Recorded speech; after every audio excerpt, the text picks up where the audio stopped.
J'avais plus la force de rien. Le harcèlement, l'acharnement était tel que pour la première fois de ma vie, je vous le dis, j'ai envisagé le pire.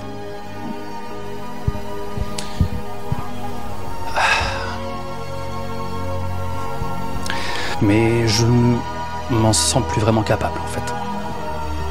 On m'a enlevé l'envie et on m'en a enlevé la force. Norman a été pendant des années l'un des plus grands youtubeurs français. Mais il y a 2 ans, il a fait l'objet d'accusations pas clean du tout, dont vous êtes sûrement déjà au courant avec cette plainte retenue contre lui. Aujourd'hui, en 2024, il a fait son retour avec une vidéo s'intitulant « Des choses à vous dire ». Et on va voir pourquoi celle-ci traduit la fin définitive du youtubeur emblématique Norman fait des vidéos et quelles ont été ses grosses erreurs au-delà de cette affaire. J'ai tourné une vidéo pour m'exprimer sur ma vie ces dernières années. Et pour vous dire à quel point vous me manquez aussi. Si mon rapport à la séduction avait été absolument irréprochable, bien entendu, il n'y aurait eu rien de tout ça. Et si ça peut servir de leçon, alors tant mieux.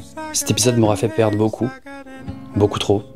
Et ça, je vous le raconte dans la suite de cette vidéo. Dans sa vidéo, Norman nous explique le déroulement de l'affaire qui s'est classée sans suite. Il nous parle du harcèlement complètement injustifié sur ses filles ou sa femme Martha, ou encore de son état d'esprit durant ses 2 dernières années d'absence. Enfin bref, sans surprise, Norman est brisé, au même titre que sa famille. Mais j'avais surtout envie de vous parler de sa chaîne YouTube en elle-même, et de sa chute qui dure depuis déjà quelques années. En fait, en réalité, avant cette histoire, Norman était déjà en train de mourir sur la plateforme. Je m'explique. Norman avait percé à l'époque avec ses podcasts humoristiques, dont tout le monde était fan. Seulement, au fur et à mesure des années, il se renouvelait pas vraiment, tournant toujours autour des mêmes formats de vidéos. Et tout ça, c'était à l'inverse du monde de YouTube, qui était clairement en train de prendre un nouveau tournant, avec les gros concepts, les featuring avec d'autres youtubeurs, etc. Mais à cette époque-là, Norman semblait déjà mis à reculons par les youtubeurs du moment, qui prenaient pas le risque d'inviter un entre guillemets boomer sur des vidéos aussi innovantes. Puis après ça, malgré quelques vlogs qui ont donné un nouvel air frais à sa chaîne, notre youtubeur commençait à sérieusement s'essouffler, et ça se ressentait à travers ses vidéos. Professionnellement, peut-être que certains l'avaient déjà un peu remarqué, mais ça faisait longtemps que je savais plus trop où j'allais.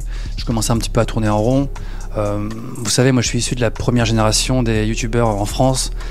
Je suis un dinosaure de YouTube et je me voyais mal faire en 2024 la raclette 8, mais je me sentais arrivé au bout d'un cycle. A contrario, Cyprien par exemple a largement plus suggéré et varié ses formats de vidéos. On a pu le voir passer à des courts-métrages, des sketchs et tout ça en s'adaptant à son monde actuel, avec des youtubeurs d'actualité qu'il a su recevoir. Et tout ça, il l'a fait très bien car il se voyait pas lui-même s'enfermer à travers ses podcasts toute sa vie. Si les gens ils voulaient tout le temps une vidéo sur les moustiques ou les trucs du quotidien et si ils m'avaient incendié dès que je changeais de où je voulais de direction. Ouais, de direction, je pense que j'aurais arrêté YouTube en fait parce que c'est bah je pouvais pas pour moi le plaisir était dans le fait de tester d'autres choses aussi quoi. Enfin bref, pour en revenir à Norman, c'est à ce moment d'épuisement de ses formats que cette affaire a explosé, mettant un frein net à la chaîne qui sera inactive pendant 2 ans et perdra des milliers d'abonnés. Ajouté à ça, il y a aussi eu la démonétisation de ses vidéos, beaucoup de boycotts et une rupture de son contrat avec Webedia. Pourtant, Norman a fini par faire son retour il y a quelques jours. Tout ça afin de clarifier la situation et d'exprimer son ressenti sur cette affaire. À bout de souffle, on apprend qu'un retour pour lui n'est pas prévu et que pour rien arranger à tout ça, sa monétisation n'est toujours pas de retour sur sa chaîne.